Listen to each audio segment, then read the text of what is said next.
Kas sina tead, kus asub Sibulatee? Kohe saame koos teada.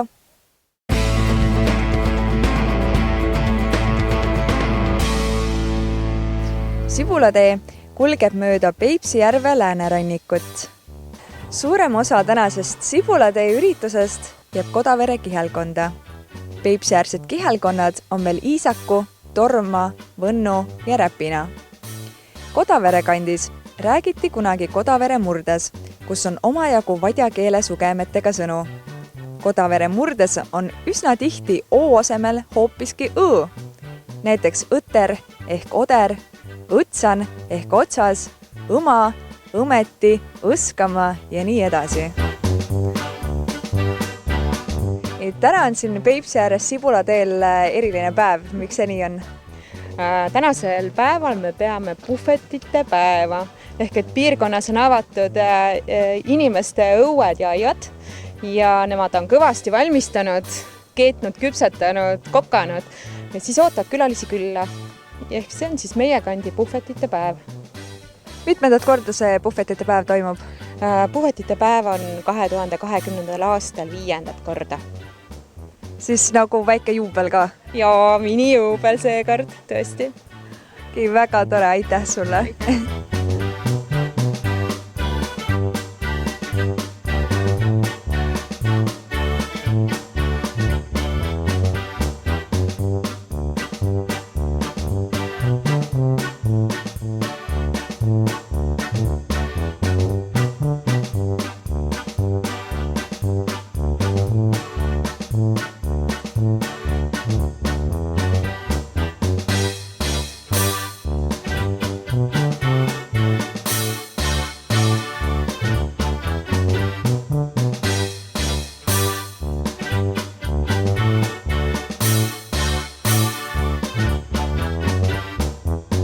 Ma olen tädi Šura kohvikus ja minuga on siin Kairi ja Heiki, aga kus on tädi Šura?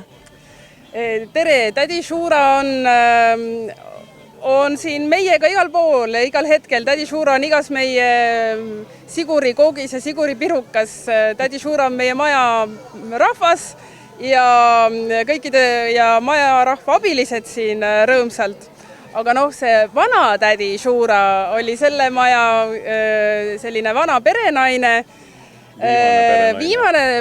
viimane perenaine, enne kui tulid uued uus pere ja meie siia tulime selleks, et siin majas igapäevaselt käsitööd teha. Et me tegelikult ei küpseta ja ei kokka siin kogu aeg, vaid teeme käsitööd. Nii et tädi Šura pere käest ostsime me selle maja käsitöö tegemiseks. Üldiselt siis tädi Šura on selle koha hing? No jah. On küll, jah. Kuidas teil täna siin puhvetite päeval läheb? Tundub, et külaliste vähesuse üle ei saa nuriseda? Ei tea, kui hommikul vaatasid, et kell 10 oli jäänud 2 tuttavat nägu platsi peal, siis tundus küll, et asi on nutune. Ja ega meil oleme ka niimoodi 3 päeva juba valmistunud selleks Sibulatee puhvetite päevaks siin. Aga nüüd õhtupoolik on päris tihe, et hakkavad juba kõik asjad tasapisi kahjuks lõppema. Ehk siis, aga õnneks mitte rahvas. Õnneks jah, tegelikult on nii tore, kui palju külalisi on. Väga tore. Mis on teil sellist erilist, mida te pakute, mille pärast peaks just siia tädi Šura juurde tulema? Need on Siguri maitsed. Erinevad Siguri maitsed. Kuna meil maja keldrikorrusel on Siguri muuseum, siis me tutvustame seda Siguri kasvatust Peipsimaal. Sigurit kasvatati siin 19. sajandist väga palju, kuni sinna teise maailmasõjani. Ja sellest Sigurist, millest traditsiooniliselt on tehtud ainult teed ja kohvi, sellest me teeme nüüd kooke ja pirukaid ja muid toitusid.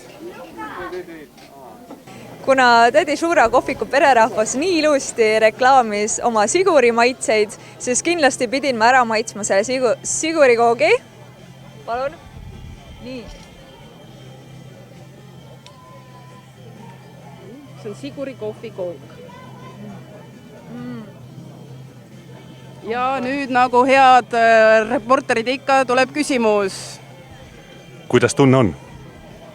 No selline esimene veerand oleks võinud olla tuulevaiksem, aga tegelikult, issand, ma ei saagi rääkida, mu suu jookseb niimoodi, et see on nii hea kook. ma saan aru, et Tuul viis sõnad suust, eks ole. Aga kuidas see lõpupoole siis ikkagi see välja kukub? Kuidas on siis tekstuuriga tunne? Tekstuur on imeline, kreemine, põhi on selline krõmps, krõbe, ma isegi ei oska enam rääkida. Kas kummutame müüdi, et siguri kohv on mõru? Kummutame müüdi, see ei ole üldse mõru. Ülihea, tõesti on hea. Müüdud. Jaa, super. Oh my god, kuule. Isegi Peipsimaa külastuskeskuse maja ise on nii armas ja roosa. Tahaks endale sellist.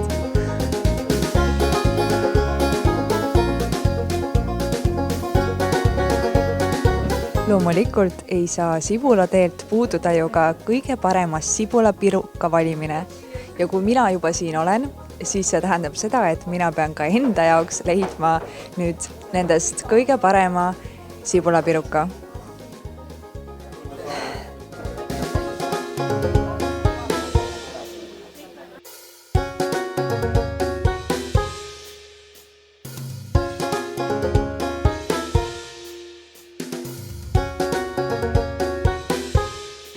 Järjekordselt pean ma positiivselt üllatuma, sest kuna sibulapirukas minu jaoks algus kõlas natukene võib-olla hirmutavalt, siis tegelikult on see väga hea ja see sibul siin peal on kergelt selline magus. Ja vaadates neid erinevate sibulapirukate anumaid siin, mulle tundub, et väga suured konkurendid on number 2 ja number 13, kelle mõlemad anumad on tühjaks söödud juba. Jos я выиграл? Да, ты выиграл. Palju õnne! Поздравляем! Я знала. Aga parim sibulapirukameister. Aasta aega kanna hoolega, Aljona, ütle, mida sellega kõike teha saab? See pirukast tegi minu vana emale. Vana ema tegi? Ja, kui mul oli 6 aastat. Ja siis ma mäletan Kalle Aideta. Ja siis kui ma kasvanud, ma tegin samamoodi. No natukene teistmoodi tegin. No vot. Žüriile väga meeldis, kõik oli hästi tasakaalus, neile meeldis hästi see karamelliseeritud sibul seal sees, nii et kandke siis hoolega märki aasta aega, näidake igale pool, rääkige igale pool, et teie olete parim sibulapirukameister. Võtke siis sellest nagu Я скажу по-русски, это заслуга моей бабушки. Она жила здесь очень много лет, и она меня научила этими пирожками. И я делаю ее.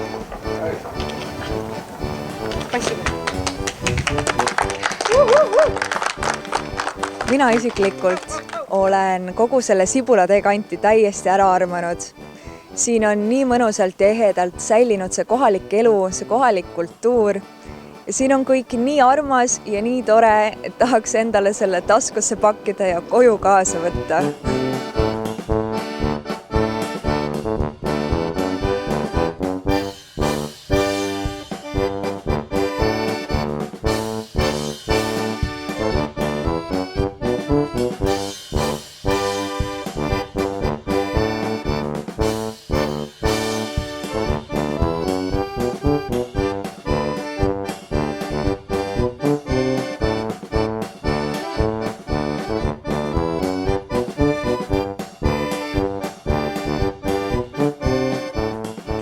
Teil on väga ilusad sibulapunutised.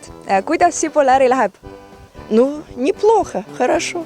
Я рада. Раньше мы в Ленинград ездили, это было очень тяжело, а сейчас очень нормально, хорошо, да.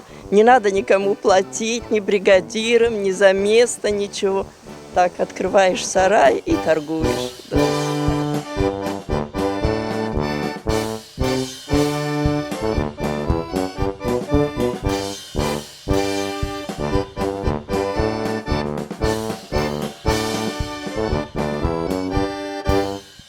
Minuvanused inimesed näiteks ei pruugiki üldse teada, mis asjad need imevidinad on. Aga Nikolai räägib meile kohe, mis asjad need on? Ну, сейчас мы räägin vene keeles. Это самовары. Это небольшая коллекция.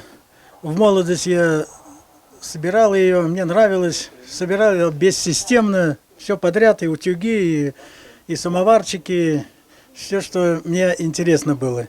Ну а сейчас все это у меня пылилось на чердаке. Ну а последние 5 лет я решил сделать полочки и рекламу для лука.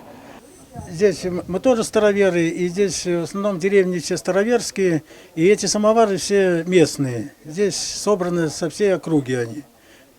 И самовар в каждом доме, была русская печка, и грели чай. Грели чай на углях, потому что с печки брали угли, самовар разогревали, воду брали с Шутского озера раньше. И я еще помню это время, когда зимой сделал прорубь, и с озера на саночках в бетоне водил воду, что она была мягче. И хозяйки, ну, моей жены мама, и каждое утро грела самовар. Ну а последнее время тут уже мода прошла на это, уже некогда стало, все заняты, все работают. И в каждом доме свой чайник, кнопку нажал, включил, кофе согрел, и это очень редко. Но у нас, когда семья собирается, вот 2 дочки у меня, внучка, внук еще есть, приезжает, когда в деревню, к дедушке с бабушкой, вот Вера Николаевна, моя хозяйка. И тогда у нас есть свой самовар, который действующий, и готовим чай. И тогда спокойно тоже пользуемся. Спокойной обстановке, и дочки, и хозяйка знает и сахар варить, и с этим сахаром пьем чай. Все нормально. Nüüd näitan teile midagi, mida tavaliselt siin võib-olla ei näe. Viin teid sibulakasvatuse telgitagustesse. Täna õppisin, et sibula kasvatamine ei ole üldse sugugi lihtne tegevus. Tegelikult võtab kogu protsess aega 3 aastat algusest lõpuni, sellepärast et esiteks on vaja saada seemned, pisikesed mustad seemned. Siis saab nendest seemnetest imearmsad väiksed sibulakesed, mis ei ole veel päris sibulad. Need tuleb veel omakorda maha panna ja alles siis saab nendest päris sibulad.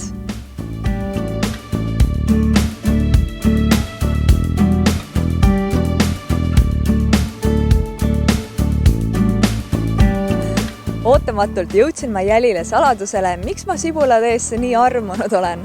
Ma olen võrgutatud. Ja tegelikult ei püüta siin võrguga ainult mitte näkilisi, vaid hoopis väga suur osa Peipsi-äärsest elust moodustab kala püüdmine.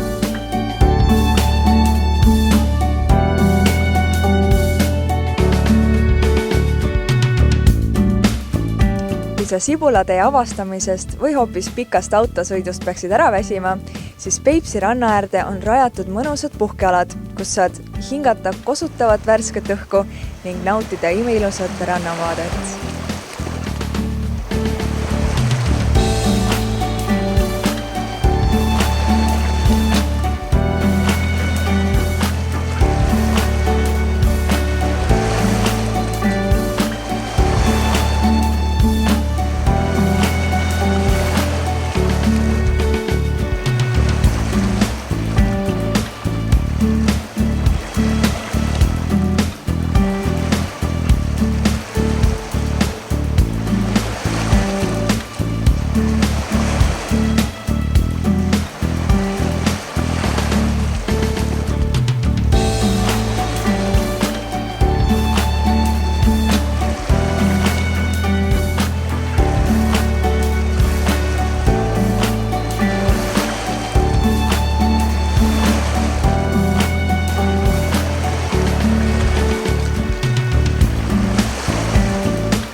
Siinkandis ootab sind igal sammul mõni imeilus koht ning siin nina tuletorni juures on selline tunne, nagu asuksin maailma äärel. Ja tundub, et maailma lõpus ei olegi mitte kohvik, vaid on hoopis tuletorn.